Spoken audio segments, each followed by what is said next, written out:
this ruling and what it means for the president-elect.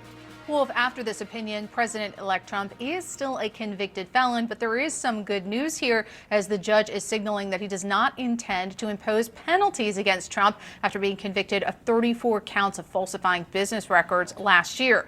The judge did have the option to impose a jail sentence, but in a sort of unusual move, he's previewing what he will do next Friday, saying that is not something he is going to do. He says, quote, "It seems proper at this juncture to make known the court's inclination to not impose any sentence of incarceration."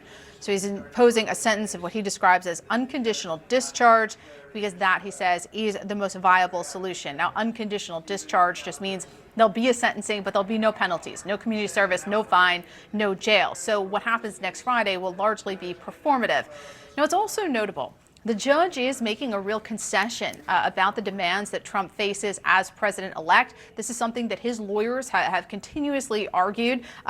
Judge Juan Merchan says, quote, "To assuage the defendant's concerns regarding the mental and physical demands during the transition period, this court will permit the defendant to exercise his right to appear virtually for this proceeding if he so chooses." And this is notable because over the course of this case, Judge Juan Merchan has not been terribly sympathetic to many of the presidential-related arguments that Trump's lawyers have made. But here they're saying, yeah, we know you have a lot of time on your hand, a lot of things to do, not much time, so you should not be burdened with having to travel up to New York for this sentencing.